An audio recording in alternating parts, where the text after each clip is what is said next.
Tang Wutong mengerutkan kening sambil mengeluh, Yu Hao, sepertinya rencana kita tidak mungkin berhasil. Dialah yang menyarankan agar mereka datang ke Laut Es.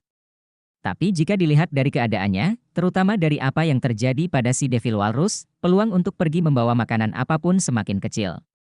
Huo Yuhao menghiburnya, tidak apa-apa. Kami akan menerima saja apapun yang terjadi pada kami. Karena kita sudah begitu dekat dengan Laut Es, wajar saja jika kita datang ke sini untuk melihatnya. Saya yakin kita harus menyalahkan Myriad Soul Douluo atas hubungan buruk antara manusia dan Merfolk. Menilai dari jumlah roh pembalas yang dimilikinya, dia pasti telah menyinggung banyak makhluk jiwa akuatik. Dan kita bahkan tidak tahu berapa banyak makhluk jiwa yang harus dia bunuh sebelum mendapatkan satu roh pembalas dendam. Aku tidak heran kalau kaum Merfolk membenci kita ketika dia memilih untuk tidak menyayangkan bahkan keturunan Putri Laut. Ketegangan ini mungkin menjadi alasan mengapa kota Matahari Timur mulai memasang alat jiwa untuk melawan serangan dari makhluk jiwa akuatik.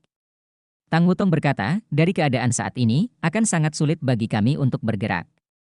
Selain tidak bisa pulang dengan membawa sesuatu yang berguna, kita bahkan mungkin akan mendapat masalah. Huo Yuhao menjawab, dengan bantuan permaisuri es dan salju, saya yakin situasinya tidak akan seburuk yang Anda kira. Mari kita lihat lebih dalam, mungkin kita akan menemukan sesuatu yang berguna. Kami akan berhenti pada jarak yang dikatakan permaisuri salju sebelumnya. Jika keadaan menjadi buruk, kami akan segera pergi. Baiklah. Tang Wutong mengangguk setuju. Dengan kekuatan gabungan kemampuan mereka, mereka benar-benar memiliki peluang bagus untuk melarikan diri tanpa cedera. Tiba-tiba, Huo Yuhao mengerutkan kening saat dia memperingatkan Tang Wutong. Itu akan datang lagi. Hati-hati. Jangan sakiti atau bunuh makhluk jiwa akuatik manapun. Tang Wutong secara alami mengerti apa yang dia maksud. Selama mereka tidak melukai makhluk jiwa air apapun, misi mereka masih bisa berhasil. Saat mereka berbicara, seberkas cahaya abu-abu tiba-tiba keluar dari laut. Dalam sekejap mata, cahaya sudah ada di depan Huo Yuhao. Karena deteksi rohaninya, Huo Yuhao telah lama menyadari pergerakan entitas tak dikenal ini. Dia menarik Tang Wutong dan menghindari cahaya yang melintas dan naik lebih tinggi ke langit sebelum jatuh kembali dalam bentuk busur parabola. Ia menemukan celah kecil di gunung es dan merayap kembali ke laut es. Meskipun entitas tersebut hanya membutuhkan sepersekian detik untuk melakukan semua hal di atas, Huo Yuhao dapat melihat apa itu karena penglihatan kuat yang diberikan oleh mata rohnya. Itu adalah ikan yang tampak sangat aneh dan berbentuk seperti pisau panjang. Warnanya hitam, dan panjangnya sekitar 2 meter. Itu seperti sambaran petir, dan mampu bergerak dengan kecepatan yang sangat cepat. Jika bukan karena deteksi spiritual Huo Yuhao, mungkin akan sulit bagi Huo Yuhao untuk menghindari serangannya. Dilihat dari ketajaman auranya, kekuatan menyerangnya seharusnya kurang lebih mirip dengan aura pedang normal Ji Juan. Selain itu, fakta bahwa ia mampu meluncurkan dirinya sendiri dari laut hingga ketinggian 500 meter merupakan tanda kekuatan serangan yang dimilikinya. Apa itu tadi? Huo Yuhao dan Tang Wutong sama-sama terkejut dengan apa yang baru saja mereka lihat. Sekali lagi, mereka telah menyaksikan betapa berbedanya makhluk jiwa akuatik dari makhluk jiwa biasa. Namun, kali ini, mereka tidak dapat mengidentifikasi spesies makhluk jiwa. Bahkan sebelum mereka sempat memikirkannya, seberkas cahaya abu-abu muncul. Kali ini, Tang Wutong menjadi sasarannya. Huo Yuhao menarik tangan Tang Wutong saat mereka mengeksekusi jalur membingungkan bayangan hantu dengan saling menarik. Meskipun mereka berhasil menghindari serangan ikan tersebut, Huo Yuhao tampak khawatir dengan apa yang baru saja terjadi. Suci! Ada banyak sekali ikan aneh di bawah air. Saya pikir kita perlu naik lebih tinggi. Saat dia berbicara, dia meningkatkan kekuatan alat jiwa terbang kelas 9 di belakang punggungnya saat dia membawa Tang Wutong ke ketinggian yang lebih tinggi. Ikan aneh ini mungkin cepat dan kuat, tetapi mereka harus memiliki jangkauan serangan yang maksimal. Selama Huo Yuhao dan Tang Wutong mencapai ketinggian yang cukup tinggi, mereka tidak perlu takut lagi. Namun, saat mereka hendak naik, suara retakan yang keras menarik perhatian mereka. Suara retakan yang memekakkan telinga bergema keluar melintasi lautan luas saat Huo Yuhao dan Tang Wutong menyaksikan gunung es raksasa pecah, memperlihatkan air laut biru tua di bawahnya. Air laut mulai bergejolak saat pusaran air raksasa terbentuk setelah gunung es hancur. Kekuatan hisap yang kuat dilepaskan oleh pusaran air karena mengancam akan menyedot segala sesuatu di sekitarnya. Huo Yuhao dan Tang Wutong merasa seolah-olah mereka akan tenggelam ke dalam rawa. Ketika Huo Yuhao mencoba meningkatkan kekuatan alat jiwanya, dia menyadari kekuatannya telah dilawan oleh kekuatan isap. Saat ini juga, 10 ikan aneh berbentuk pisau melompat keluar dari pusaran air dan langsung menuju Huo Yuhao dan Tang Wutong. Kali ini, mereka telah menutup semua kemungkinan jalan keluar. Penyergapan yang bagus. Baik Huo Yuhao dan Tang Wutong tersentak pada saat bersamaan. Meskipun pusaran air raksasa tidak mampu menyeret mereka ke bawah, ini sudah merupakan jenis keterampilan menonaktifkan penerbangan kedua yang mereka lihat digunakan oleh makhluk jiwa akuatik. Meskipun secara teoritis mereka bisa memaksakan diri untuk menjauh dari daya tarik pusaran air, mereka tidak hanya menghadapi masalah pusaran air. Di saat yang sama, mereka harus memikirkan cara menangani serangan ikan. Artinya, mereka tidak bisa memfokuskan energinya untuk melepaskan diri dari tarikan pusaran air. Ikan-ikan ini sangat cerdas dalam menentukan waktu serangannya. Huo Yuhao menarik Tang Wutong dengan tangan kanannya saat dia bergerak ke belakangnya. Hal ini secara efektif akan mengurangi luas permukaannya. Tang Wutong melebarkan sayap di belakang punggungnya saat dia mengeksekusi kemarahan Dewa Naga miliknya. Dengan bantuan deteksi spiritual Huo Yuhao, butiran cahaya keemasan diarahkan ke ikan yang berbeda saat mereka melaju ke arah ikan tersebut. Namun serangan dari ikan berbentuk pisau itu memang dahsyat. Mereka benar-benar mampu membelah pelet ringan menjadi dua saat bertabrakan dengannya. Namun, Tang Wutong juga tidak mudah menyerah. Dia meledakkan beberapa pelet ringan sebelum mencapai ikan, dan kekuatan ledakannya membuat ikan itu terlempar. Ikan berbentuk pisau ini tidak hanya kuat dalam serangannya dan sangat cepat, tapi juga cukup tahan terhadap pukulan. Setelah diledakkan, mereka tidak terluka sama sekali. Yang mereka lakukan hanyalah jatuh kembali ke laut. Meskipun demikian, kemarahan Dewa Naga telah berhasil memblokir serangan ikan, dan memberi waktu berharga bagi Huo Yuhao dan Tang Wutong untuk bereaksi. Percikan muncul dari mata Huo Yuhao saat gambar kalajengking permaisuri es giok muncul di belakangnya. Cahaya batu giok terang memproyeksikan dirinya dari dadanya ke pusaran air di bawahnya. Suara mendesing. Saat seberkas cahaya giok memasuki pusaran air biru tua yang cepat itu berhenti. Setelah itu, pusaran air secara bertahap menghilang saat kabut es tebal muncul dari air dan membekukan area itu lagi. Kemarahan permaisuri es? Karena kamu ingin menyedotku, aku akan membekukanmu. Ikan berbentuk pisau tidak muncul lagi, dan pusaran air ditutup kembali. Ancaman itu sepertinya sudah berakhir. Namun, Huo Yuhao dan Tang Wutong masih terlihat khawatir. Dibandingkan dengan serangan dari kelompok si Devil Walrus, serangan kali ini jauh lebih kuat. Selain ikan berbentuk pisau di bawah air, pasti ada makhluk jiwa akuatik yang kuat yang memulai pusaran air. Dengan menggunakan kemampuan deteksi spiritualnya, Huo Yuhao dapat melihat makhluk jiwa akuatik ini. Ketika kemarahan permaisuri esnya memasuki air laut, makhluk jiwa akuatik itu tiba-tiba terjun lebih dalam ke dalam air. Ia menggunakan ketahanan air untuk menetralisir dampak serangan Huo Yuhao dan berhasil melarikan diri tanpa cedera. Itu adalah paus biru yang sangat besar, dan pusaran air tercipta dari lubang semburnya. Paus ini memiliki panjang lebih dari 60 meter dan memiliki kekuatan jiwa yang kuat. Itu telah dibudidayakan setidaknya selama 50.000 tahun. Dan ikan berbentuk pisau itu seperti antek-anteknya. Mereka mengikuti paus itu setelah dia pergi. Faktanya adalah ikan berbentuk pisau itu belum pernah melancarkan serangan besar-besaran terhadap Huo Yuhao dan Tang Wutong sebelumnya. Paus itu memiliki lebih dari 100 ikan berbentuk pisau. Meskipun ikan berbentuk pisau memiliki kekuatan menyerang, kemampuan bertahan, dan kecepatan yang luar biasa, Huo Yuhao menemukan bahwa mereka memiliki kelemahan. Mereka tidak dapat melancarkan serangan lagi setelah meluncurkan diri ke udara sampai mereka kembali ke laut. Setiap entitas secara alami dibatasi oleh hukum alam. Bahkan ikan berbentuk pisau yang kuat pun tidak terkecuali. Huo Yuhao memikirkan apa yang harus mereka lakukan selanjutnya saat dia melayang di udara bersama Tang Wutong. Setelah beberapa saat, dia berkata kepadanya, kita tidak bisa masuk lebih dalam lagi. Permusuhan dan kebencian yang dimiliki makhluk jiwa akuatik terhadap kita manusia jauh lebih dalam dari yang kukira. Saya tidak bisa mempertaruhkan keselamatan Anda seperti ini. Ayo kembali. Huo Yuhao adalah individu yang sangat tegas. Ketika dia merasakan bahaya di laut di depannya tidak dapat diprediksi, dia segera mengambil keputusan untuk pergi. Dia meraih tangan Tang Wutong saat dia memutar alat jiwa terbang kelas 9 ke kecepatan semaksimal mungkin. Bersama-sama, mereka terbang kembali ke jalur yang sama yang mereka lalui sebelumnya. Tang Wutong dapat merasakan kekhawatiran Huo Yuhao saat dia tersenyum dan bertanya, jika saya tidak ada, apakah Anda akan terus menjelajah lebih dalam? Huo Yuhao menggelengkan kepalanya dan berkata, tidak, saya tidak akan melakukannya. Bahkan jika kamu tidak ada, aku tetap tidak akan mempertaruhkan nyawaku untuk melakukan hal itu karena kamu masih ada di suatu tempat, menungguku. Aku akan selalu memikirkanmu terlebih dahulu sebelum melakukan hal bodoh. Tentu saja, jika yang Anda maksud adalah saat Anda menghilang dan saat saya berada dalam momen terburuk, saya mungkin akan mengambil risiko dan melangkah lebih jauh. Tang Wutong sangat tersentuh oleh kata-kata Huo Yuhao saat dia mengencangkan cengkeramannya di tangannya.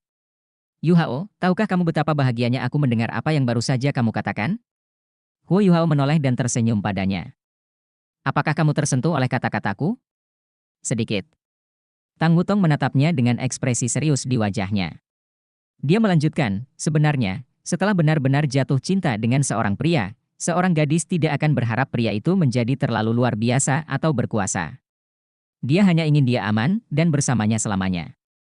Saat mereka bertatapan, Huo Yuhao mengangguk dengan ekspresi yang sama seriusnya di wajahnya. Saya akan menjaga diri saya sendiri. Aku tidak akan membiarkanmu khawatir jika tidak perlu. Saat ini, keduanya terbang dengan kecepatan yang sangat cepat, setidaknya 2 kali lipat kecepatan terbang mereka saat menjelajah ke laut. Dengan kecepatan mereka saat ini, mereka membutuhkan waktu paling lama 1 jam untuk kembali ke darat. Tidak peduli seberapa kuat makhluk jiwa akuatik, pasti akan jauh lebih lemah di darat. Itu sebabnya mereka masih belum bisa mengancam kota Matahari Timur sampai sekarang. Tepat ketika Huo Yuhao dan Tang Wutong mulai rileks, Huo Yuhao tiba-tiba mengerutkan kening. Tang Wutong segera merasakan perubahan suasana hatinya. Yuhao, ada apa? Ada yang tidak beres. Huo Yuhao bergumam dengan serius. Apa yang salah? Tang Wutong bertanya. Huo Yuhao melambat dan berkata, sepertinya kita pergi lebih jauh ke laut es daripada kembali ke daratan.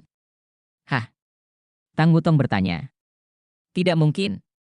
Dari posisi matahari, kita seharusnya terbang ke arah yang benar, bukan? Semakin Huo Yuhao memikirkan hal ini, semakin dia merasa ada sesuatu yang salah. Dia memutuskan untuk berhenti dan menutup matanya saat dia mencoba merasakan sekelilingnya. Setelah beberapa saat, dia membuka matanya ketika ekspresi khawatir terbentuk di wajahnya. Brengsek. Saya pikir kita telah ditipu. Setelah mendengar kata-katanya, Tang Wutong menjadi tegang saat tombak naga emasnya muncul di tangannya. Huo Yuhao sangat khawatir dengan apa yang baru saja terjadi. Terlepas dari kekuatan spiritualnya yang luar biasa, dia sebenarnya telah terbang selama hampir 1 jam sebelum menyadari ada sesuatu yang tidak beres. Orang hanya bisa membayangkan apa yang akan terjadi selanjutnya. Apa yang kamu temukan? Tang Wutong bertanya dengan lembut. Huo Yuhao memaksakan senyum dan berkata, saya baru menyadari masalahnya sekarang karena saya tidak menemukan sesuatu yang aneh. Perubahan suhu adalah satu-satunya petunjuk yang mengingatkan saya. Dengan kecepatan terbang kami, jika kami menuju daratan, suhu seharusnya sudah meningkat sekarang. Namun jika diperhatikan suhu lingkungan kita, bisa diketahui suhunya sudah menurun. Hal ini sangat penting ketika kami baru saja terbang di atas wilayah tersebut. Setelah mendengar kata-katanya, Tang Wutong segera mengerti maksudnya. Apakah maksudmu kita terjebak dalam ilusi? Ini adalah satu-satunya penjelasan yang mungkin, terutama ketika posisi matahari memberitahu mereka bahwa mereka sedang menuju ke arah yang benar. Dalam kultivasi mereka, hampir mustahil bagi mereka untuk salah menilai hal-hal seperti arah. Satu-satunya jawaban yang mungkin adalah mereka telah jatuh ke dalam perangkap. Jadi apa yang kita lakukan sekarang? Tang Wutong bertanya dengan tenang. Mata Huo Yuhao berbinar ketika dia menjawab, pertama-tama kita harus menghancurkan ilusi ini. Jika tidak peduli ke arah mana kita terbang, kita hanya akan melanjutkan ke arah yang diinginkan lawan kita. Kekuatan ilusi ini memang sangat kuat. Saat dia berbicara, garis berbentuk cahaya emas mawar memanjang dari atas ke bawah dahinya. Eye of Destiny-nya perlahan terbuka. Pola sinar matahari emas mawar melebar di dahinya dengan Eye of Destiny di tengahnya. Huo Yuhao menutup matanya dan menggunakan Eye of Destiny untuk mengamati dunia di sekitarnya. Kali ini, dia akhirnya bisa melihat sesuatu. Meskipun sekelilingnya tampak cukup tenang dan hening, sebenarnya ada riak energi lembut di sekelilingnya. Riak energi ini adalah tipe spiritual. Saat dia menatap langit dengan Eye of Destiny-nya, Huo Yuhao akhirnya bisa melihat posisi matahari yang sebenarnya. Penemuan ini juga memungkinkan dia untuk akhirnya memahami mekanisme di balik ilusi ini. Ilusi tersebut menggunakan kekuatan spiritual untuk memutarbalikkan penentuan posisi matahari. Hal yang paling luar biasa tentang ilusi ini adalah tidak memerlukan banyak kekuatan spiritual untuk mempertahankannya. Perubahan yang dilakukan juga sangat bertahap dan minimal. Oleh karena itu, sangat sulit untuk menyadari ilusi ini. Bahkan Huo Yuhao pun tertipu olehnya. Huo Yuhao meraih tangan Tang Wutong saat mereka mengaktifkan alat jiwa terbang kelas 9 di belakang mereka. Detik berikutnya, mereka mengaktifkan kekuatan Haodong di dalam tubuh mereka saat mereka menyalakan alat jiwa mereka untuk mengirim mereka melaju ke arah yang benar dengan kecepatan tercepat. Namun, pada saat itu, suara dingin terdengar di telinga mereka. Karena kalian berdua sudah ada di sini, kenapa buru-buru pergi? Tiba-tiba, cahaya biru tua muncul dari laut es. Itu bukanlah gelombang, tapi riak energi murni. Saat cahaya biru tua melonjak, Huo Yuhao dan Tang Wutong merasa seolah-olah mereka bertabrakan dengan cairan yang sangat kental. Kecepatan terbang mereka menurun drastis. Setelah itu, cahaya biru tua menjadi semakin pekat. Meskipun tubuh mereka sepertinya tidak menerima pukulan apapun, Huo Yuhao dan Tang Wutong merasa seolah-olah dunia telah berputar, dan langit serta lautan telah bertukar posisi pada saat berikutnya. Ini adalah kekuatan yang bisa menyaingi otoritas surga. Bahkan dengan budidaya mereka yang sangat tinggi, mereka tidak dapat menolak transformasi ini. Yang bisa dilakukan Huo Yuhao hanyalah menjaga Tang Wutong dalam pelukannya saat dia mencoba melindunginya dengan tubuhnya. Pada saat yang sama, dia mengaktifkan Invincible Barrier miliknya, serta Ice Empress, armor miliknya.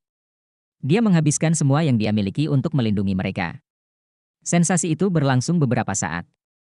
Ketika riak energi akhirnya berhenti, Tang Wutong dan Huo Yuhao merasakan sensasi dingin di tubuh mereka. Yang mengejutkan mereka, mereka telah muncul di dunia biru tua. Dunia biru tua ini bukanlah domain khusus.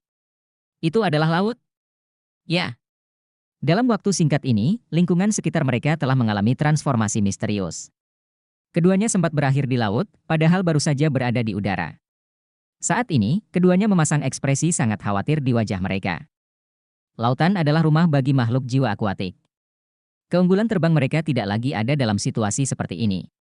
Ketika mereka melihat ke atas, yang mereka lihat hanyalah warna biru tua yang sama. Tidak ada sedikit pun cahaya yang mampu menembus kentalnya air berwarna biru tua. Bahkan dengan mata roh Huo Yuhao, dia tidak dapat melihat lebih dari 100 meter. Tubuh mereka dihantam oleh tekanan air yang sangat besar dan arus es di laut. Di tempat ini, mereka tidak bisa bernapas dan harus menderita akibat tekanan air. Laut telah menjadi musuh alami mereka karena terus-menerus berusaha menekan dan membendung mereka. Tang Wutong terkejut dengan apa yang terjadi. Ketika dia mencoba mengalah, Huo Yuhao memeluknya lebih erat sambil memeluknya. Tidak masalah bagi para kultivator pada level mereka untuk tidak bernapas dalam waktu singkat. Saat dia memeluk Tang Wutong, Huo Yuhao meningkatkan kekuatan Eye of Destiny miliknya. Cahaya mawar emas menerangi air laut di sekitarnya, memungkinkan Huo Yuhao memperhatikan ratusan makhluk jiwa air yang berbeda yang hanya berjarak beberapa ratus meter dari mereka. Di antara mereka ada beberapa putri duyung dan duyung cantik, yang berada di depan makhluk jiwa lainnya. Mereka memegang tombak panjang dan potongan karang yang tidak diketahui saat mereka menatap Huo Yuhao dan Tang Wutong dengan penuh kebencian. Huo Yuhao melepaskan kekuatan spiritualnya ke sekelilingnya saat dia mencoba menggunakan deteksi spiritual yang diperkuat oleh Eye of Destiny untuk memindai sejauh yang dia bisa. Dia perlu mencari jalan keluar sebelum memutuskan apa yang harus dilakukan selanjutnya. Jika tidak, mereka akan terjebak di sini tanpa harapan apapun kecuali kematian mereka sendiri. Dengan kultivasi mereka saat ini, mereka mampu mengganti pernapasan normal mereka dengan pernapasan internal. Namun, mereka hanya dapat mempertahankannya selama sekitar 1 jam, dan dengan mengorbankan kekuatan jiwa yang sangat banyak. Artinya jika mereka tidak dapat melarikan diri dari tempat ini dalam 1 jam, mereka akan tenggelam di sini. Manusia, hentikan perjuanganmu yang tidak berarti. Inilah dunia kita, lautan luas. Kekuatan lautan tidak akan memungkinkan Anda mencapai sesuatu yang berarti dengan kekuatan spiritual Anda. Terlepas dari seberapa kuat kekuatan spiritual Anda, itu akan tetap tertekan oleh lautan. Inilah kekuatan Dewa Laut. Niat spiritual yang sangat dingin ditransmisikan ke kepala Huo Yuhao. Huo Yuhao secara alami menelusuri dari mana niat itu berasal saat dia melihat ke arah itu. Dia melihat putri duyung yang cantik. Putri duyung itu panjangnya sekitar 3 meter. Tubuh bagian atasnya dimodelkan berdasarkan anatomi manusia wanita. 2 cangkang putih digunakan untuk menutupi area pribadi di depan dadanya. Hanya itu pakaian batang tubuh yang dia punya. Dia memiliki rambut biru panjang yang sepertinya tidak mengapung di air. Sebaliknya, ia tampak membeku di tempatnya. Dia memegang tombak perak panjang di tangannya. Tubuh bagian bawahnya terdiri dari ekor ikan raksasa. Ada banyak sisik biru tua di ekor ikan yang memantulkan cahaya emas mawar dari Eye of Destiny Huo Yuhao dengan indah. Ada mahkota perak di atas dahi putri duyung. Di tengah mahkotanya terdapat permata biru yang melambangkan statusnya. Selain dia, ada lebih dari 100 orang duyung yang hadir. Masing-masing dari mereka memancarkan fluktuasi spiritual yang kuat. Selain itu, Huo Yuhao menyadari bahwa semua fluktuasi spiritual mereka saling terkait, seperti jaring. Ketika dia mencoba menggunakan deteksi spiritualnya untuk memproyeksikan kekuatan spiritualnya, jaring tersebut akan menolaknya, sehingga dia tidak dapat mendeteksi apa yang ada di kejauhan. Keterampilan kombinasi jiwa bela diri. Mereka menggunakan keterampilan kombinasi jiwa bela diri yang sebenarnya. Keterampilan kombinasi jiwa bela diri berbeda dengan keterampilan fusi jiwa bela diri. Keterampilan fusi jiwa bela diri adalah perpaduan jiwa bela diri yang berbeda atau serupa untuk meningkatkan kekuatan mereka secara eksponensial dan menghasilkan jenis kekuatan yang sama sekali berbeda. Sementara itu, keterampilan kombinasi jiwa bela diri pada dasarnya hanyalah gabungan dari satu sama lain. Keterampilan kombinasi jiwa bela diri ada di antara para master jiwa manusia. Tapi Huo Yuhao belum pernah mendengar ratusan makhluk jiwa air melakukan keterampilan kombinasi jiwa bela diri bersama-sama. Pantas saja mereka bisa memasang jebakan tanpa saya sadari. Pantas saja mereka bisa menggunakan kekuatan luar biasa untuk membawa Wutong dan saya ke laut. Mereka menggunakan kekuatan keterampilan kombinasi jiwa bela diri.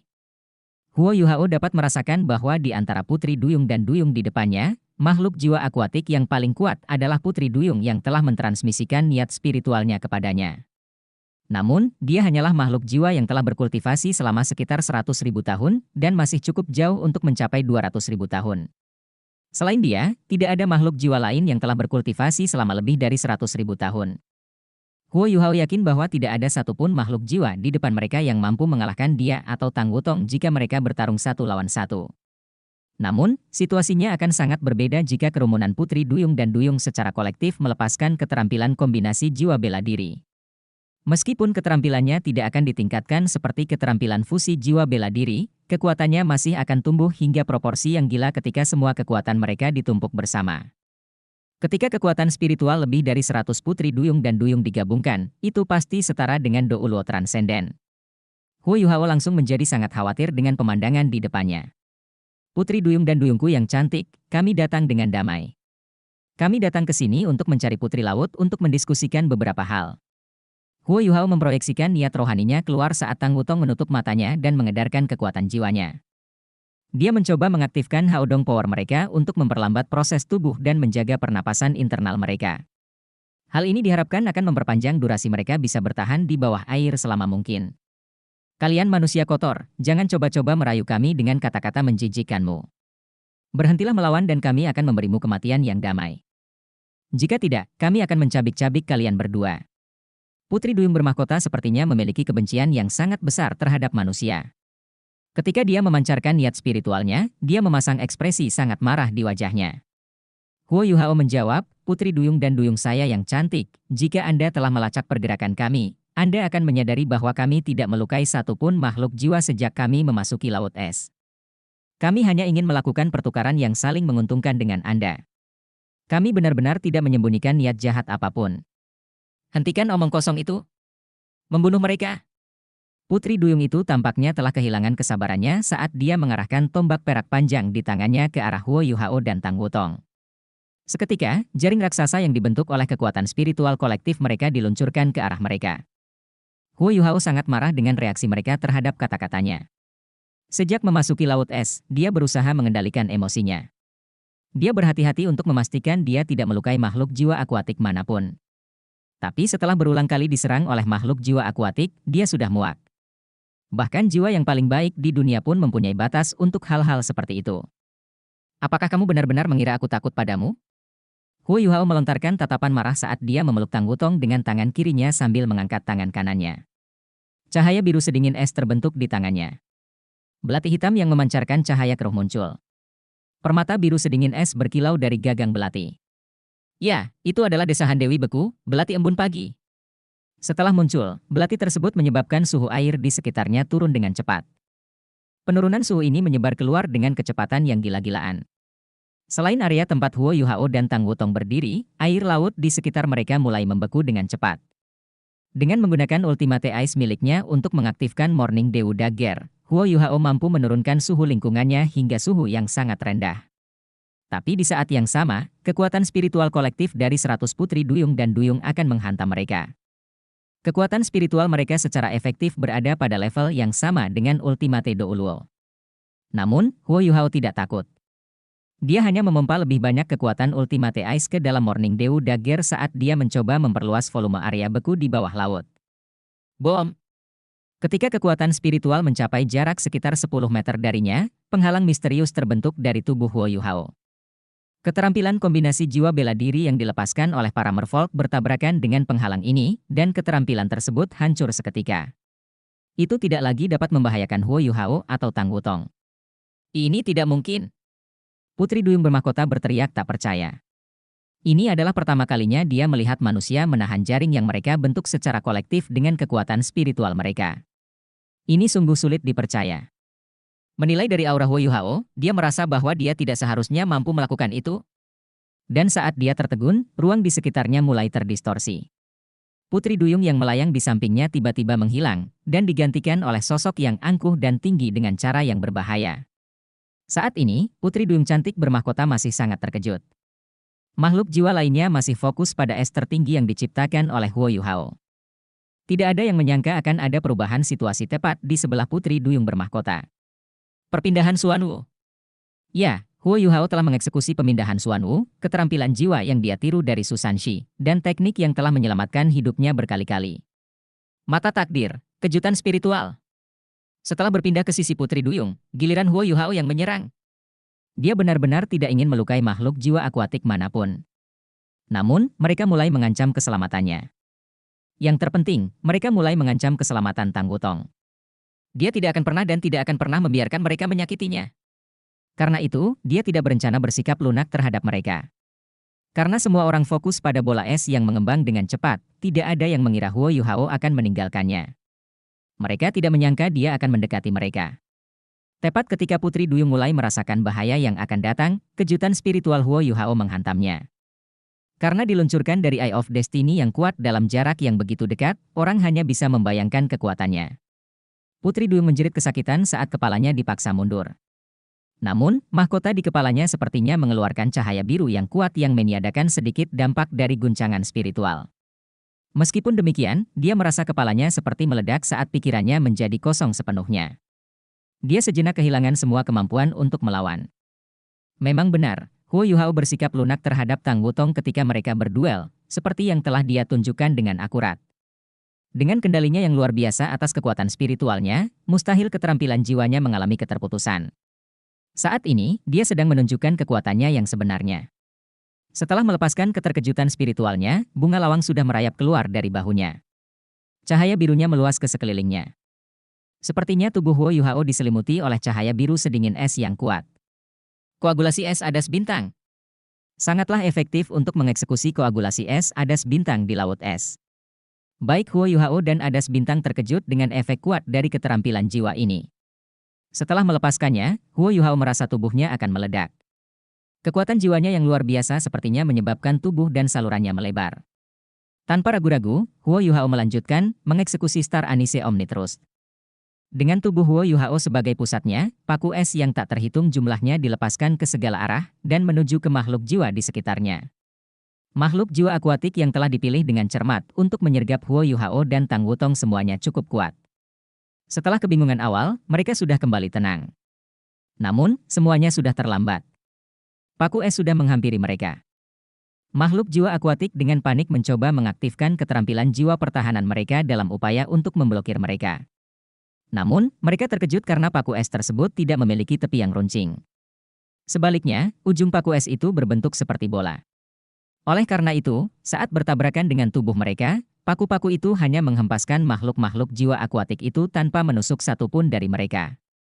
Dengan bantuan dua keterampilan jiwa yang kuat ini, Huo Yuhao kini mampu menciptakan situasi 1 lawan 1 dengan Putri Duyung bermahkota. Eye of Destiny Huo Yuhao memancarkan percikan emas mawar. Sepertinya dia benar-benar tidak akan bersikap lunak padanya. Kelemahan, kebingungan. Tepat ketika Putri Duyung mulai pulih dari keterkejutan spiritualnya, dia mulai merasa pusing. Lautan spiritualnya sekali lagi berada dalam kekacauan. Huo Yuhao mengulurkan tangan kirinya saat dia mencoba meraih leher Putri Duyung. Lapisan kristal es biru terbentuk secara otomatis ketika mereka mencoba memblokir tangan Huo Yuhao. Jelas sekali bahwa ini adalah kemampuan bertahan bawaannya. Sayangnya, dia melawan Huo Yuhao, seorang master jiwa dengan Ultimate Ice. Saat Huo Yuhao tiba-tiba mengepalkan tinjunya, ledakan keras terdengar. Kristal es langsung meledak saat Putri Duyung di dalamnya mendengus kesakitan. Tangan kiri Huo Yuhao terus terulur ke depan sambil meraih lehernya. Dia menyuntikkan kekuatan jiwa es tertinggi ke dalam tubuhnya dan mencegah kekuatan jiwa di tubuhnya beredar. Pada saat yang sama, dia melepaskan 5 bilah emas dari tangan kanannya yang berputar di sekitar kepalanya. Jangan bergerak sedikit pun. Jika tidak, aku akan segera membunuhnya. Niat spiritual dingin Huo Yuhao ditransmisikan ke setiap makhluk jiwa akuatik di sekitarnya. Saat dia menyampaikan pesan ini kepada mereka, dia mundur bersama Putri Duyung ke sisi bola es yang dia bentuk dari belati embun pagi. Karena es kurang padat dibandingkan air, bola es itu pasti akan melayang ke atas. Saat Huo Yuhao mengendalikan Putri Duyung dan bersandar pada bola es, dia melayang bersamanya. Yang terpenting baginya saat ini adalah melarikan diri dari laut menuju dunia luar yang berisi udara segar. Itulah satu-satunya cara dia bisa melanjutkan pertarungannya dengan makhluk jiwa akuatik ini. Setelah kewalahan oleh Star Anise Omnitrust, mereka melihat bagaimana Huo Yuhao mengendalikan Putri Duyung dengan mahkota setelah mereka berkumpul kembali.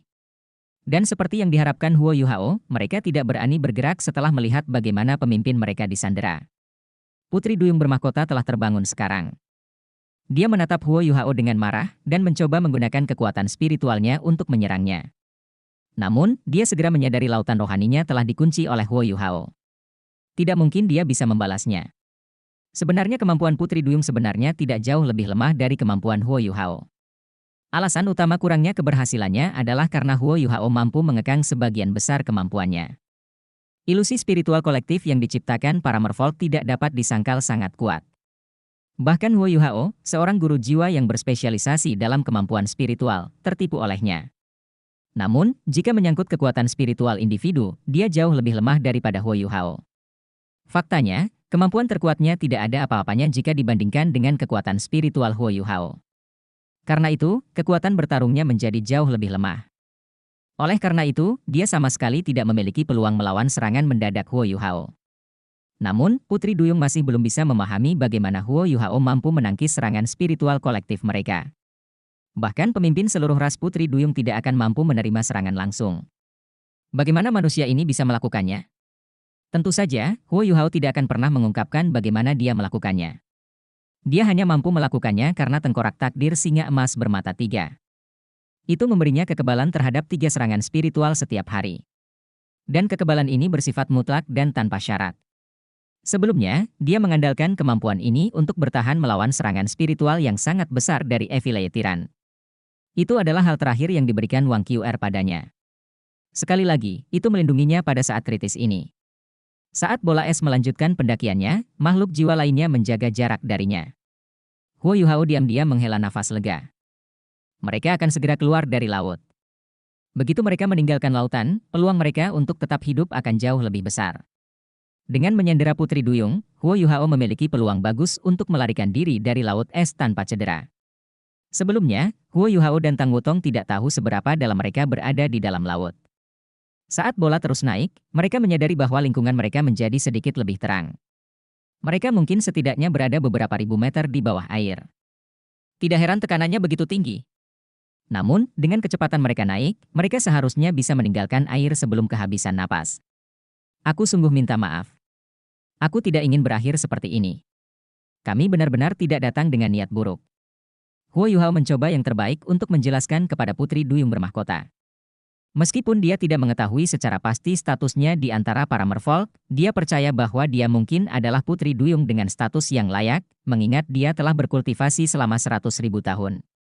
Putri Duyung tidak menunjukkan tanda-tanda pengampunan saat dia balas menatapnya dengan mata penuh kebencian. Huo Yuhao menghela nafas setelah melihat bagaimana sikap ramahnya tidak dibalas oleh Putri Duyung. Dia tahu mungkin mustahil membalikkan sikapnya terhadap manusia. Meskipun dia tidak tahu mengapa Putri Duyung begitu membenci manusia, dia tidak peduli, karena yang ingin dia lakukan sekarang hanyalah membawa Tang Wutong ke tempat yang aman. Dia tidak begitu naif untuk percaya bahwa dia bisa menyelesaikan sendiri hubungan buruk Putri Duyung manusia. Tiba-tiba, Huo Yuhao merasakan ada sesuatu yang tidak beres. Indranya sangat tajam karena Eye of Destiny miliknya telah terbuka selama ini. Kecepatan naiknya bola es tiba-tiba berkurang, seiring dengan menghilangnya sejumlah kecil cahaya yang mulai terlihat di lautan. Kotoran. Segera, Huo Yuhao memeluk Putri Duyung itu lebih erat saat hatinya tenggelam. Dia tahu mustahil baginya untuk membunuh sanderanya. Jika dia membunuhnya, makhluk jiwa lainnya tidak akan pernah membiarkannya pergi. Saat ini, dia bisa merasakan transformasi di dalam air. Namun, dia tidak bisa memastikan dari mana tepatnya mereka berasal. Jika dia tidak dapat mendeteksi sumber transformasi, itu menunjukkan betapa kuatnya lawannya.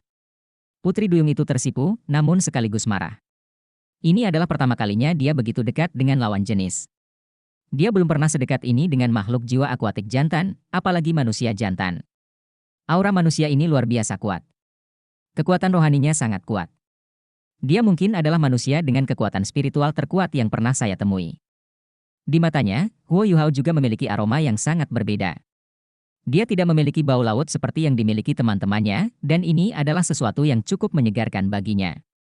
Huo Yuhao meletakkan salah satu tangannya di pinggangnya saat dia melingkarkan tangan lainnya di lehernya.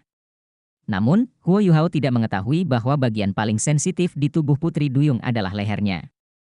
Jika dia melepaskan tangannya sekarang, dia akan menyadari betapa leher Putri Duyung itu memerah.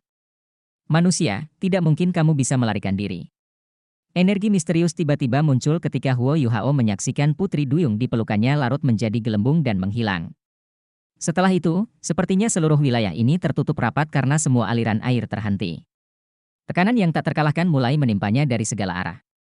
Huo Yuhao hampir tidak bisa menahan nafas internalnya, dan wajahnya menjadi pucat setelah merasakan peningkatan tekanan.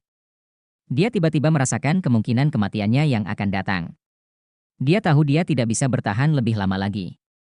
Cahaya biru terang tiba-tiba terlihat di tengah air laut. Itu adalah tiang cahaya yang datang dari dasar laut. Itu menembak ke arah Huo Yuhao dan berhenti di daerah sekitar 300 meter dari dia dan Tang Wutong.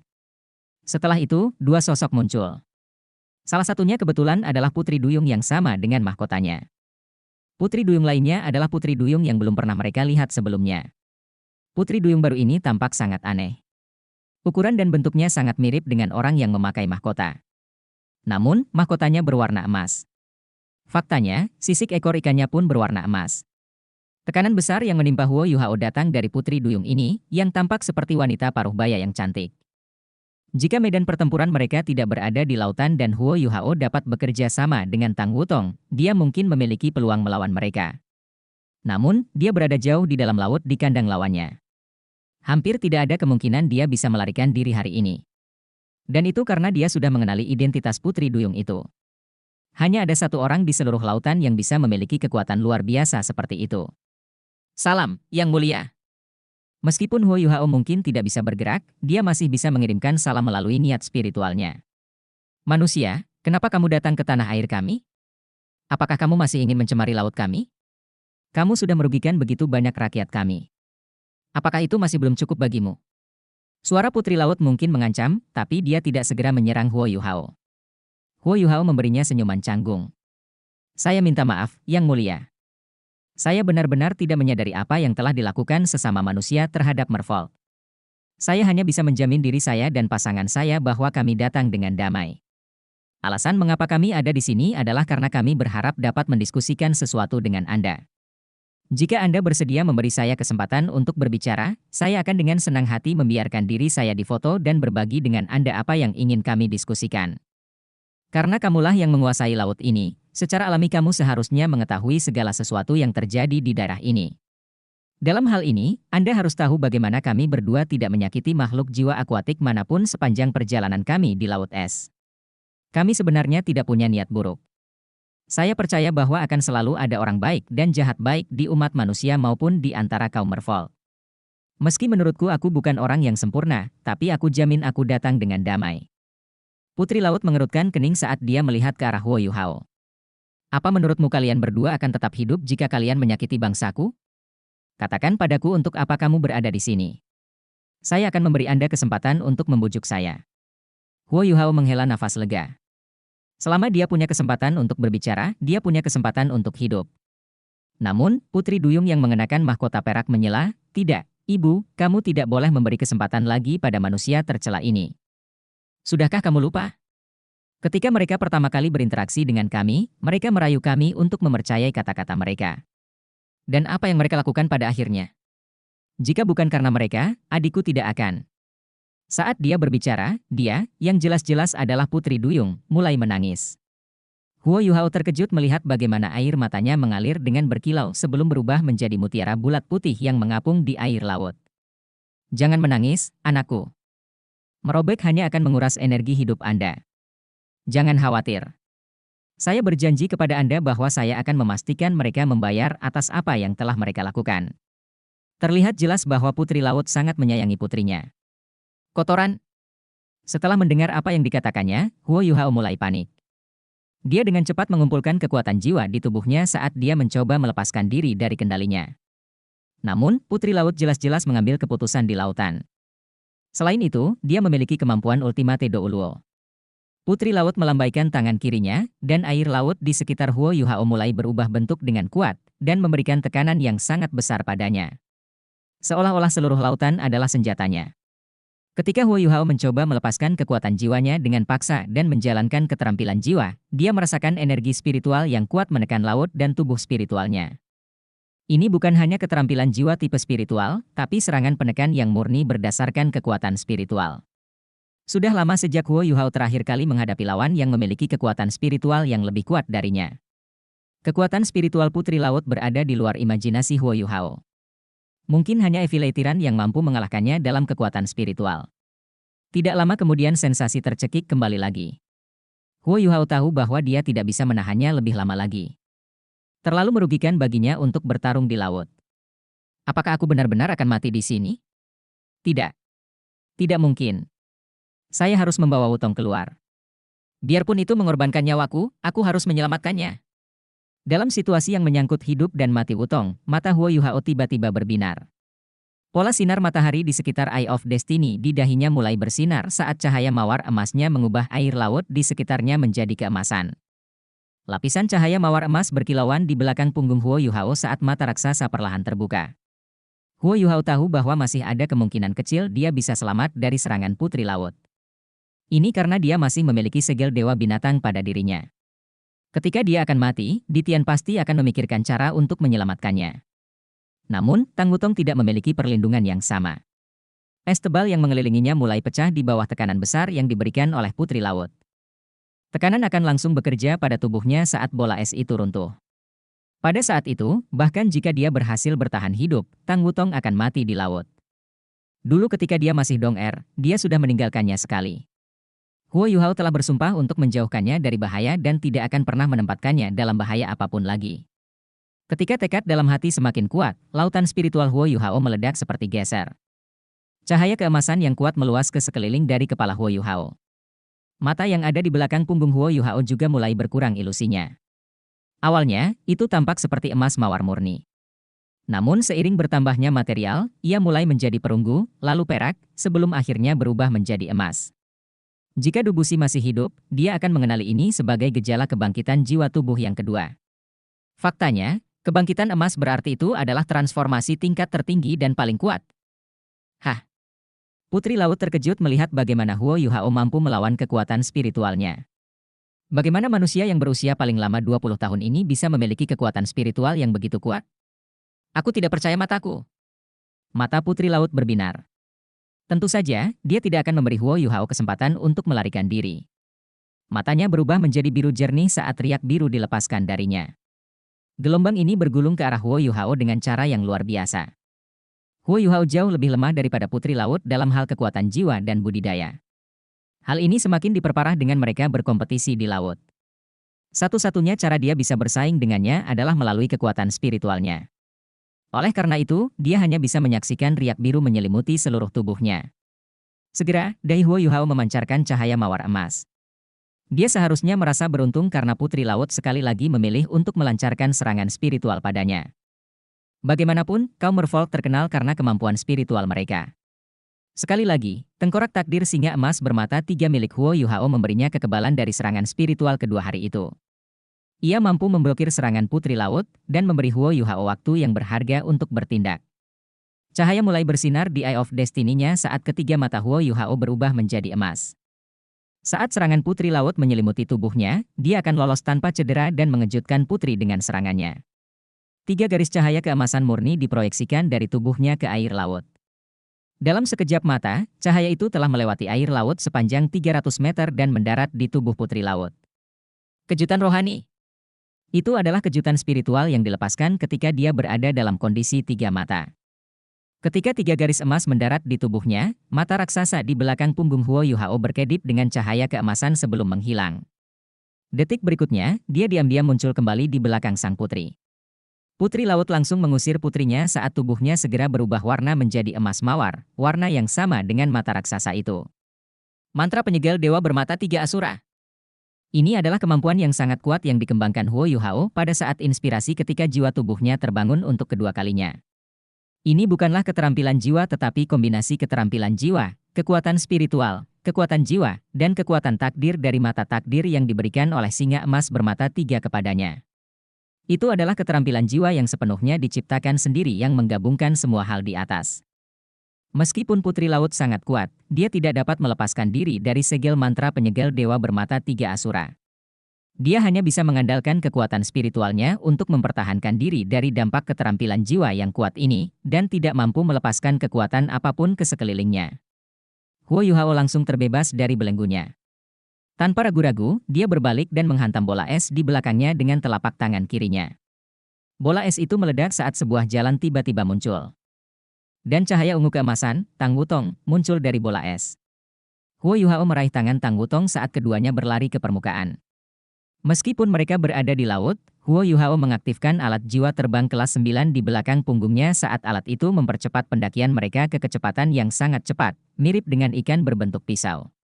Saat ini, jeritan tajam bergema di otak Huo Yuhao. Tatapan Huo Yuhao langsung berubah dingin saat dia melihat ke belakang. Putri Duyung dengan mahkota perak mengejar mereka. Mata Huo Yuhao segera mengungkapkan keinginannya yang membara untuk membunuhnya. Untuk sebagian besar perjalanan mereka tidak mengancam kehidupan makhluk jiwa akuatik manapun. Faktanya, merekalah yang terus-menerus diancam. Pada akhirnya, bahkan Putri Laut pun memutuskan untuk mengambil tindakan terhadap mereka. Meskipun Putri Laut untuk sementara disegel, putrinya masih terus mengejar mereka saat dia mencoba menghentikan mereka untuk melarikan diri. Hal ini membuat Huo Yuhao sangat marah. Apakah kamu benar-benar berpikir aku tidak berani membunuhmu? Tubuh Huo Yuhao segera memancarkan niat membunuh yang kuat. Saat ini, kekuatan haodong antara dia dan Tang Wutong telah terbentuk. Huo Yuhao mengangkat tangan kanannya dan melepaskan Dark Golden Terror Claw ke arah Putri Duyung. Seketika, cakar raksasa muncul pada jarak 100 meter darinya. Cakar tersebut mampu menghancurkan seluruh air laut di sekitarnya dengan ketajamannya. Meski jarak Putri Duyung masih cukup jauh, dia bisa merasakan ketajaman dan kekuatan cakarnya. Wajahnya langsung menjadi pucat. Meskipun Merfolk dikenal karena karunia spiritualnya, mereka tidak memiliki kemampuan bertahan yang luar biasa. Meskipun dia adalah Putri Duyung dengan budidaya hampir 100.000 tahun, kemampuan pertarungan jarak dekatnya relatif lemah. Oleh karena itu, dia ditangkap oleh Huo Yuhao dengan cukup mudah. Jadi, saat cakar itu datang ke arahnya dengan cara yang menekan, Putri Duyung tidak punya pilihan selain memperlambat kecepatan saat dia mengendalikan air laut di sekitarnya untuk meningkatkan pertahanannya. Huo Yuhao memanfaatkan kesempatan ini dengan baik untuk terus berakselerasi bersama Tang Wutong. Namun, cakar itu tidak bertabrakan dengan Putri Duyung secara langsung. Itu hanya menyapu secara horizontal sebelum mengenai dia karena menghalangi jalannya. Putri Duyung terkejut karena pertahanannya tidak tertantang oleh cakar tersebut. Tepat ketika dia akan terus mengejar mereka, dia menyadari bahwa Dark Golden Terror Claw mampu berbalik di air laut dan mengikutinya. Ia mampu mengikutinya dengan cara yang aneh kemanapun ia mencoba bergerak saat ia berusaha menghalanginya mengejar Huo Yuhao dan Tang Wutong. Ini adalah pertama kalinya Putri Duyung menemukan keterampilan jiwa yang hidup, bahkan setelah dilepaskan. Apa yang sedang terjadi? Tentu saja, dia tidak tahu bahwa ini adalah hasil dari Huo Yuhao yang mencapai kekuatan spiritual tingkat tinggi. Kekuatan spiritualnya telah diberikan bentuk material. Ketika dia meluncurkan Dark Golden Terror Claw, dia telah menyuntikkan sedikit kekuatan spiritual ke dalamnya. Putri Duyung hanya perlu meningkatkan kecepatannya dan memutar cakarnya untuk melarikan diri darinya. Cakar Huo Yuhao tidak akan mampu mengimbanginya. Lagi pula, hanya ada sedikit kendali yang bisa diberikan oleh kekuatan spiritual. Meskipun demikian, cakar yang tampak, hidup, telah membuat Putri Duyung kewalahan secara mental hingga dia tidak berusaha untuk mencoba dan mengalahkannya. Sementara itu, Huo Yuhao dan Tang Wutong melanjutkan pendakiannya saat mendekati permukaan air. Suara mendesing. Suara mendesing. Dua suara cipratan keras terdengar saat keduanya muncul dari laut dan terbang langsung ke langit. Tang Wutong memeluk Huo Yuhao saat mereka berhasil kembali ke langit. Saat ini, Huo Yuhao sangat pucat. Setelah meninggalkan lingkungan bertekanan tinggi di laut dalam, mulut dan hidungnya mengeluarkan darah. Seluruh auranya menjadi jauh lebih lemah. Yuhao, kamu baik-baik saja? Tang Wutong bertanya dengan panik. Huo Yuhao melambaikan tangannya ketika dia berusaha meyakinkannya bahwa dia baik-baik saja. Saya baik-baik saja. Hanya saja saya mengeluarkan terlalu banyak kekuatan spiritual dalam waktu singkat. Jangan khawatirkan aku. Sebaiknya kita segera pergi. Kurasa segelku tidak bisa menahan putri laut lebih lama lagi. Bagaimana Huo Yuhao bisa menciptakan mantra penyegel dewa bermata tiga asura dan melarikan diri dari situasi yang mengancam jiwa tanpa membayar harganya? Faktanya, dia membutuhkan banyak usaha untuk mencapai kedua hal itu. Dia hampir kehabisan kekuatan spiritual sekarang. Satu-satunya alasan mengapa dia dapat melanjutkan pendakiannya adalah karena dia memiliki kekuatan spiritual yang sangat kuat dan dahsyat. Tang Wutong memeluk Huo Yuhao saat dia meningkatkan kecepatan penerbangan mereka. Huo Yuhao bernapas berat ketika dia mencoba menekan rasa pusing di kepalanya yang mencoba menguasai dirinya. Setelah itu, dia mengerahkan kekuatan jiwanya dan mengubah jiwa bela dirinya. Mata rohnya langsung digantikan dengan aura Ultimate Ice. Pada saat yang sama, dia memanggil permaisuri salju. Permaisuri salju dapat merasakan apa yang terjadi di luar, terutama setelah keributan besar di lautan spiritualnya. Beberapa semangatnya telah terbangun oleh apa yang telah terjadi. Huo Yuhao mungkin akan melepaskannya sekarang jika dia bisa meluangkan waktu selama pertempuran untuk melakukan hal itu. Namun, tekanan yang diberikan padanya terlalu besar sehingga dia tidak bisa melakukan hal lain. Setelah permaisuri salju meninggalkan tubuhnya, ekspresinya juga menunjukkan ketidakpercayaannya terhadap apa yang baru saja terjadi. Dia tidak menyangka putri laut yang biasanya lembut dan ramah menjadi begitu tidak manusiawi dan kejam dalam caranya menanggapi Huo Yuhao dan Tang Wutong. Setelah memanggil permaisuri salju, Huo Yuhao menutup matanya saat dia membiarkan dirinya jatuh pingsan. Permaisuri salju menoleh ke Tang Wutong sebelum mengangguk. Wutong, dia hanya pingsan karena banyaknya energi spiritual yang dia gunakan. Mulai sekarang, saya akan mengontrol tubuhnya dan bekerja sama dengan Anda.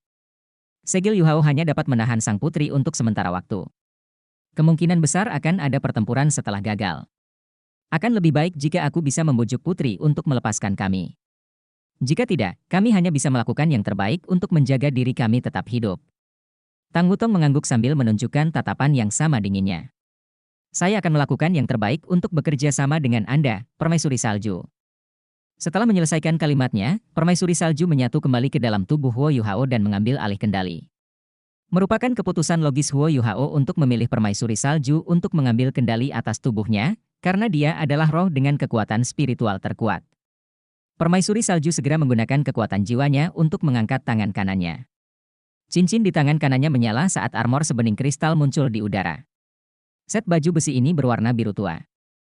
Namun warnanya sangat berbeda dengan warna biru tua laut. Itu tidak hanya penuh kehidupan, tetapi juga tampaknya memiliki aura primordial. Saat muncul, sepertinya menyebabkan suhu sekitar turun drastis. Permaisuri salju mengangkat tangan kirinya dan mengetuk armornya dengan lembut.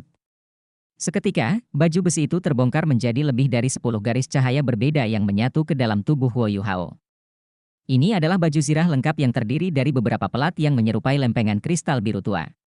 Setiap piring diukir dengan indah karena pas dengan tubuh Huo Yuhao. Setelah mengenakan baju besi, tubuh Huo Yuhao tampak menjadi jauh lebih besar. Setiap lempeng memantulkan cahaya dari sekelilingnya. Dari jauh, Huo Yuhao tampak seperti permata safir berbentuk manusia saat ia memancarkan cahaya biru yang hangat. Permaisuri salju mengendalikan tubuh Huo Yuhao saat dia membantunya mengenakan helm. Saat ini, tubuh Huo Yuhao sepertinya memancarkan aura yang sangat dingin. Bahkan Tang Wutong mau tidak mau menggunakan kekuatan jiwanya untuk melindungi tubuhnya dari hawa dingin. Permaisuri salju melepaskan tangan Tang Wutong. Bagaimanapun, dia tidak dapat menggunakan tubuh Huo Yuhao untuk melakukan keterampilan fusi jiwa bela diri dan menggunakan kekuatan Haodong dengan Tang Wutong. Pada akhirnya, dia bukanlah Huo Yuhao. Namun, setelah mengenakan baju besi ini, aura yang dilepaskan Huo Yuhao telah melampaui Tang Wutong. Ini berarti auranya sudah lebih kuat daripada aura Tito Ulo. Saat Huo Yuhao membuka matanya, orang dapat melihat bagaimana matanya sepenuhnya biru. Itu adalah mata permaisuri salju. Aura yang dia keluarkan terus meningkat dan semakin kuat. Ya, ini adalah baju besi yang telah diteliti dan dikembangkan dengan susah payah oleh Huo Yuhao dan Xuan Ziwen selama 2 tahun terakhir. Xuan Ziwen mengklaim bahwa ini adalah alat jiwa berbentuk manusia super yang tidak bisa ditiru, armor Dewa Perang Es. Seluruh armor dibuat dari kristal es ilahi yang dibawa Huo Yuhao beberapa waktu lalu. Ada 2 set baju besi. Salah satunya adalah versi normal, dan yang lainnya adalah yang dikenakan Huo Yuhao saat ini. Versi normal telah diberikan kepada Nan Qiuqiu karena Huo Yuhao tidak akan bisa mendapatkan begitu banyak kristal es ilahi tanpa bantuan ibunya. Baju besi yang dikenakan Huo Yuhao terbuat dari kristal es ilahi yang berisi roh es. Dengan kata lain, rangkaian baju besi ini memiliki energi kehidupan. Susunan formasi di bagian dalam armor semuanya diukir dari kristal es ilahi. Semuanya diselesaikan oleh Huo Yuhao, yang telah menggunakan pedang ukiran hantu dan desahan Dewi Beku, belati embun pagi. Tanpa kedua item ini, dia bahkan tidak akan bisa memotong kristalnya. Huo Yuhao tidak tahan memakai baju besi ini sepanjang waktu. Karena budidayanya masih sedikit kurang, dia tidak memiliki kemampuan untuk sepenuhnya mengendalikan kekuatan besar dari armor tersebut. Xuan Ziwen mengatakan bahwa ini adalah salah satu produk paling sempurna yang pernah dilihatnya dalam hidupnya. Semua diagram dan makalah diselesaikan oleh Xuan Ziwen dan Huo Yuhao bersama-sama. Namun, Huo Yuhao melakukan semua pekerjaan, sementara Xuan Ziwen mengawasinya. Xuan Ziwen mengatakan bahwa baju besi ini tidak dapat digunakan oleh orang lain. Tanpa jiwa bela diri Ultimate Ice, tidak ada harapan bagi seorang kultivator untuk mengendalikan baju besi ini setelah memakainya. Pada saat yang sama, Xuan Ziwen telah mempertimbangkan karakteristik pribadi Huo Yuhao ketika merancang armor Dewa Perang Es. Dia juga berhasil merancang sistem kontrol spiritual yang tidak dapat diproduksi dengan sukses oleh Aula Kebajikan Terkemuka Kekaisaran Matahari Bulan meskipun telah dilakukan berkali-kali upaya. Fungsionalitas sistem kontrol spiritual ini bergantung pada kemampuan spiritual pengguna yang kuat dan kemampuannya untuk menahan tekanan spiritual. Kriteria ini membuat hampir mustahil bagi orang normal untuk menggunakan armor ini. Jika seorang kultivator normal mencoba menghubungkan kekuatan spiritualnya ke sistem, orang tersebut akan langsung mati karena hancurnya lautan spiritualnya, atau berubah menjadi orang gila. Armor itu dirancang dengan mempertimbangkan semua pertimbangan ini. Namun, Xuan Ziwen mengaku tidak yakin apakah Huo Yuhao mampu memanfaatkan sepenuhnya potensi alat jiwa kelas 9 ini. Meskipun demikian, setidaknya ia mampu tampil pada level alat jiwa kelas 9 tingkat atas. Dengan baju besi ini, dia yakin bisa menantang insinyur jiwa kelas 9 manapun di Kekaisaran Matahari Bulan. Bagian paling mistis dari armor itu adalah bahan utamanya. Mustahil menemukan baju besi lain dalam sejuta tahun yang dibuat dari kristal es ilahi dengan roh es. Huo Yuhao belum pernah memakainya karena 2 alasan utama. Pertama, dia yakin dengan kemampuannya sendiri. Kedua, dia tidak yakin bisa mengendalikan armornya dengan benar. Dia khawatir bahwa dia mungkin secara tidak sengaja membunuh monster jiwa jika dia mengenakan armor Dewa Perang Es.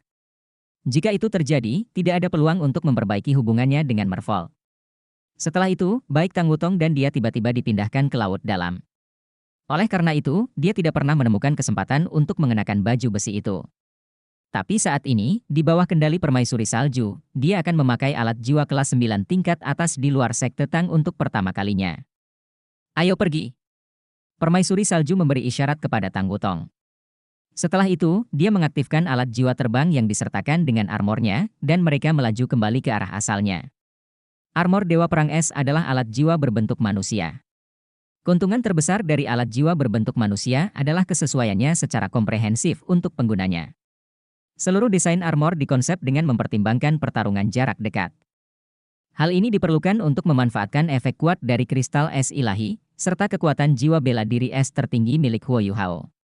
Tentu saja, pertarungan jarak dekat, dalam hal ini, tidak berarti pertarungan fisik semata.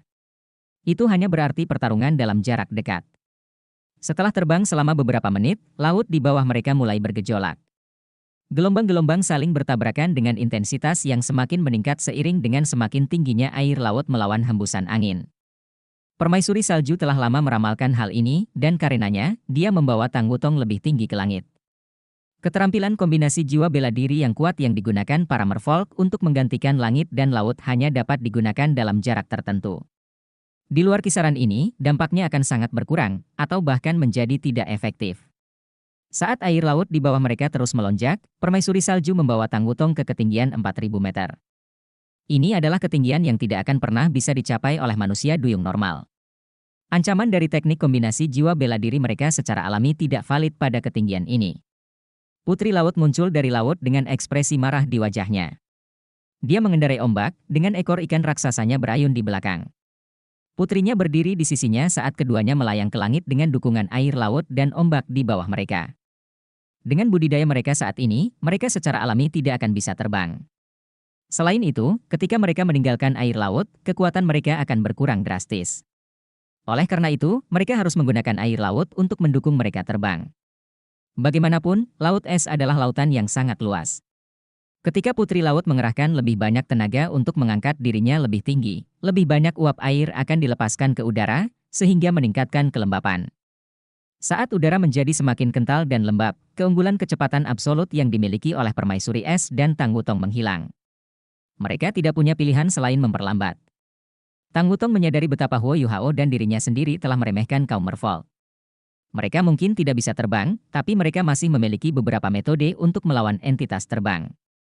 Saat ini, seberkas cahaya abu-abu tiba-tiba melonjak dari permukaan laut saat mereka melaju ke arah Permaisuri Salju dan Tang Wutong.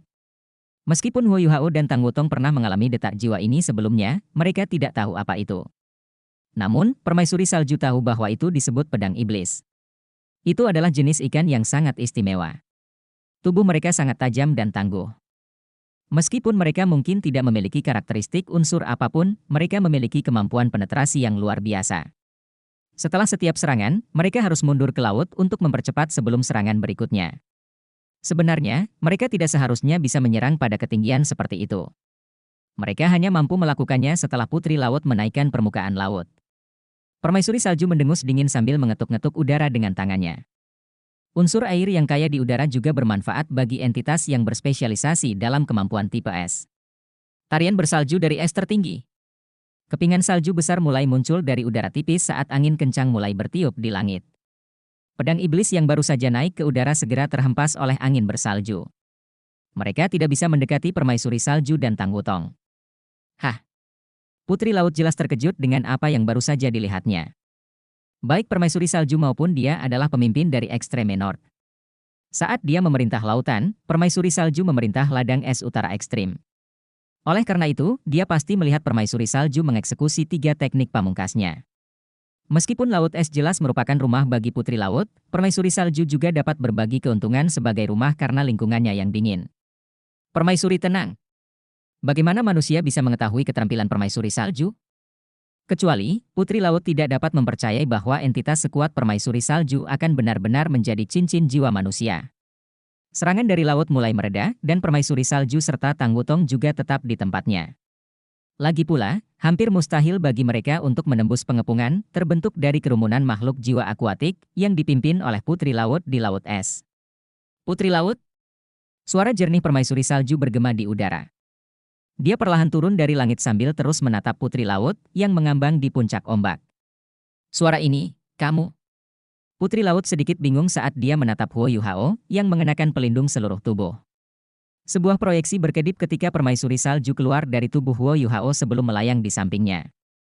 Setelah itu, mata Huo Yuhao berubah menjadi hijau giok saat Permaisuri Es mengambil kendali atas tubuhnya. Permaisuri Salju. Setelah melihat Permaisuri Salju dalam wujud nyatanya, Putri Laut sangat terkejut. Ya, ini aku. Sudah lama sekali kita tidak bertemu. Bagaimana kabarmu? Permaisuri Salju mengangguk dengan sopan. Di Extreme North, meskipun Laut Es berada di bawah yurisdiksi Putri Laut, entitas terkuat tetaplah Permaisuri Salju. Oleh karena itu, di antara makhluk jiwa di Extreme North, Permaisuri Salju masih yang terkuat. Putri Laut mengerutkan kening. Permaisuri Salju, kenapa kamu ada di sini? Tahukah kamu ada apa dengan manusia ini? Tolong jangan bilang kamu datang ke sini bersamanya. Permaisuri Salju mengangguk dan berkata, itu benar. Saya datang ke sini bersamanya. Kami berencana untuk mendiskusikan beberapa hal dengan Anda. Tapi aku tidak menyangka putri yang biasanya lembut menjadi begitu agresif hingga menyerang kita secara langsung. Ekspresi aneh terlihat di wajah sang putri. Permaisuri Salju, apakah kamu bermaksud membantunya menyampaikan beberapa kata-kata yang baik? Tahukah Anda seberapa besar kerugian yang telah dilakukan manusia terhadap kita, makhluk jiwa akuatik, dalam beberapa tahun terakhir? Permaisuri Salju tercengang ketika dia bertanya, bagaimana manusia bisa menyakiti bangsamu ketika kalian semua berada di tengah Laut Es? Maafkan saya, tapi saya belum pernah mendengarnya sebelumnya. Putri Laut mengertakkan giginya dengan marah saat dia menjawab, manusia telah menyakiti kita selama beberapa tahun terakhir. 2 tahun lalu, beberapa manusia memasuki Laut Es untuk mencari saya. Mereka sangat kuat, dan kami sangat naif karena terbatasnya interaksi kami dengan mereka. Kami tidak akan menyerang mereka secara aktif selama mereka tidak melukai rakyat kami. Dan ketika orang-orang ini menemukan saya, mereka meminta saya untuk bekerja sama dengan mereka. Saya sangat bingung karena saya tidak mengetahui banyak hal yang memungkinkan manusia berkolaborasi dengan kami, makhluk jiwa akuatik. Didorong oleh rasa ingin tahu saya menggali lebih dalam. Manusia-manusia itu memberitahu saya bagaimana mereka mencoba menciptakan metode budidaya yang benar-benar baru. Metode baru ini akan memungkinkan manusia untuk mendapatkan kemampuan yang mirip dengan cincin jiwa tanpa membunuh makhluk jiwa apapun. Mereka memberitahu saya bagaimana hal ini berpotensi menyelesaikan konflik dan permusuhan antara makhluk jiwa dan manusia. Setelah mendengar apa yang dikatakan Putri Laut, mata Tang Wutong membelalak tak percaya. Bahkan Permaisuri Salju pun terkejut dengan apa yang baru saja dia dengar. Keduanya saling menatap mata. Tak satu pun dari mereka mengira masalahnya akan begitu rumit. Putri Laut melanjutkan, penguasa jiwa manusia seringkali diharuskan berburu makhluk jiwa untuk mendapatkan cincin jiwa. Karena kami, makhluk jiwa akuatik, jarang melakukan kontak dengan manusia, kami jarang menjadi sasaran perburuan manusia. Oleh karena itu, kami tidak memiliki banyak kebencian atau permusuhan dengan mereka. Jadi, setelah mendengar apa yang mereka katakan, kami menjadi lebih santai saat menanyakan detail rencana mereka. Mereka bilang mereka punya kemampuan yang disebut spirit. Ketika makhluk jiwa yang sekarat menjadi roh, hidup mereka akan diperpanjang. Faktanya, semakin kuat makhluk jiwa, semakin besar kemungkinannya untuk memperkuat master jiwa manusia dan memperpanjang hidupnya setelah ia menjadi roh. Sebagai imbalannya, makhluk jiwa juga bisa memperpanjang umurnya. Selama ia terus hidup, segala sesuatu mungkin terjadi di masa depan.